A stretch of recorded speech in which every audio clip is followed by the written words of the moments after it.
Puna Kumbhariya road પર morning walk પર નીકળેલી મહિલાનું કારની અડફેટે મોત નીપજ્યું હતું। પતિએ પોલીસમાં અજાણ્યા કાર ચાલક અડફેટે લીધો હોવાની ફરિયાદ કરી છે। જોકે પરિણીતાના પિયરવાળાએ આક્ષેપ કર્યો છે કે પરિણીતાના નામે 15 લાખનો રૂપિયાનો વીમો હતો, જેને પકવવા માટે પતિ અને નણંદ દ્વારા હત્યા કરાઈ છે। પૂણા કુંભારિયા રોડ પર આવેલા રઘુવીર સિલેનિયમ નજીકના સર્વિસ રોડ પર 21 વર્ષીય શાલિનીને મોટરકારે અડફેટે લેતા સારવારથી ખસેડવામાં આવી હતી અને ફરજ પર હાજર તબીબો દ્વારા શાલિનીને મૃત જાહેર કરી હતી। શાલિનીના પરિવાર દ્વારા આ મામલે ગંભીર આક્ષેપ કરવામાં આવી રહ્યા છે કે શાલિનીની હત્યા કરવામાં આવી છે અને અકસ્માતમાં ખપાવવાની પ્રયાસો પતિ કરી રહ્યો છે। પતિનું પોલીસને કહ્યું છે કે અજાણ્યા વાહનની ટક્કર કારણે આ અકસ્માત થયો હતો। જો કે શાલિનીના પરિવારના સભ્યો હત્યાનો આરોપ લગાવી રહ્યા છે કે શાલિનીના નામે લાખો રૂપિયાનો વીમો હતો। પતિ અનુજની એક બહેન નીરુ ઉર્ફે પૂજાને અને શાલિનીના નામે 15 લાખ રૂપિયાનો ઓનર વીમો લીધો હતો, જ્યાં ડિસેમ્બરમાં લીધેલી ટ્રકનો વીમો 30 લાખ રૂપિયાનો પણ કરવામાં આવ્યો હતો। પોલીસે ક્લેમ કરવા માટે ભાઈ બહેને કાવતરું રચીને હત્યા કરી નાખી છે, જેમાં શાલિનીના સસરા સોહનસિંહ પણ આ કાવતરામાં સામેલ હોવાનું શાલિનીના પરિવાર સભ્યો પણ જણાવી રહ્યા છે। શાલિનીના પિતાએ આક્ષેપ કરતા જણાવ્યું હતું કે કુંભારિયા ગામની સાથી રેસિડેન્સીમાં રહેતા અનુજ યાદવે પોતાના નિવેદનમાં લખાવ્યું છે કે 8મી જાન્યુઆરીના રોજ તે પત્ની શાલિની સાથે સવારે 5 વાગે મોર્નિંગ વોક પર નીકળ્યો હતો અને કાર ચાલકે શાલિનીને અડફેટે લીધી હતી। ફેબ્રુઆરી 2017માં શાલિનીના લગ્ન થયા હતા અને 3-4 મહિના પછી તેને પરેશાન કરવાનું તેમને શરૂ કર્યું હતું। અનુજની બહેન પૂજા ઉર્ફે નીરુ પણ હેરાનગતિ કરતી હતી।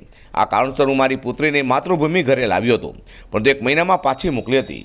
વર્ષ 2018માં 5 લાખ રૂપિયા માંગવામાં આવ્યા હતા, તો મેં 2 લાખ રૂપિયા આપ્યા હતા। બટાકાનું પાક તૈયાર થતાની સાથે 3 લાખ આપવાનું વચન આપ્યું હતું। દીકરી સાથે ફોન પણ રાખ્યો નહોતો। હત્યાની શંકા એટલા માટે છે કે આ બધા લોકો સવારે 10 વાગે જાગવાવાળું પરિવાર છે અને સવારે જબરજસ્તીથી વોક પર લઈ જવાનું કારણ શું હોઈ શકે તે પણ અનેકો સવાલ ઊભા થવા પામ્યા છે। बेटी 1 महीना पहले आई थी मेरे पास।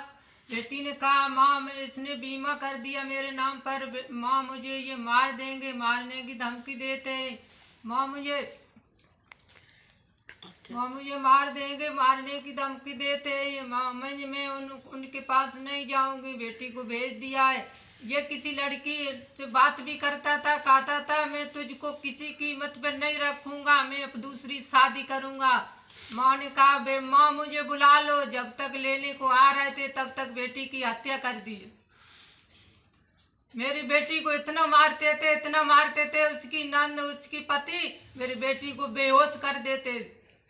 मैं किसान हूँ, मैंने कर्जा निकाल के इसकी सारी पैसे जमा किए, सारे पैसे दिए, फिर भी बेटी को इतना परेशान करता था। मेरी बेटी को पेट भर के भोजन नहीं दिया। 15 दिन से जबरदस्ती इस बेटी को मेरी को घूमने ले जाता था। 5 बजे बेटी मेरी खाती थी मैं नहीं जाऊंगी, जबरदस्ती खींच के बेड से और गेट तक खींच के ले जाता था कि चल जल्दी घूमने चलेंगे। मेरी बेटी के बदले मुझे बेटी चाहिए। मैं इतने हाथ जोड़ती हूँ, मेरा न्याय किए, मेरे बेटी के पीछे मेरा न्याय कर दो, मेरा न्याय कर दो। मेरी बच्ची के साथ में ये हुआ है तो ये उसकी बच्ची के भी साथ में करेगा ये काम।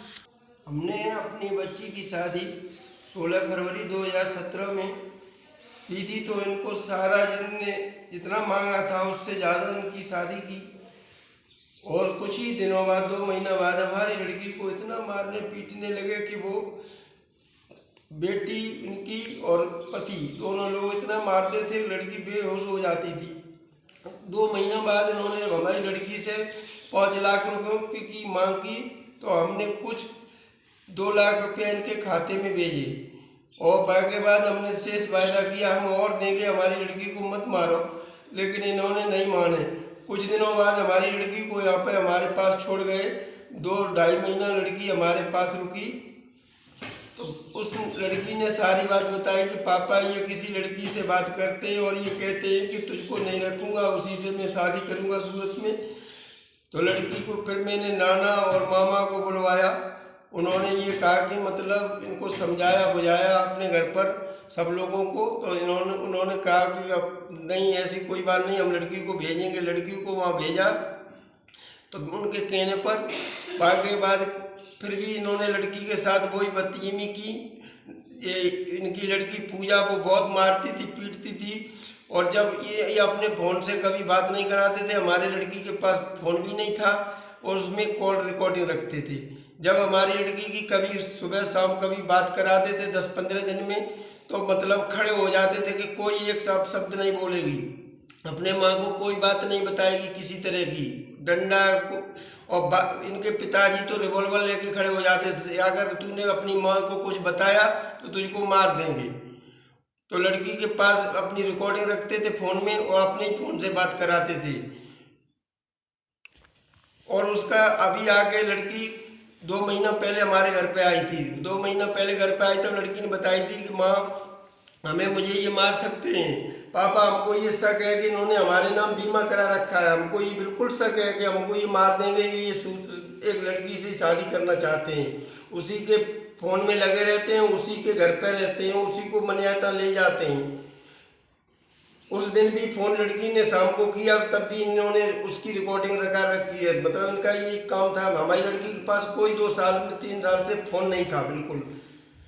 इसलिए हमको केवल एक ही साफ गुजारिश है कि हमको मतलब न्याय मिलना चाहिए। हमको अभी ये भी शक है कि इन्होंने हमारी बड़ी लड़की को मार दिया तो ये छोटी भी लड़की के साथ कुछ कर सकते हैं।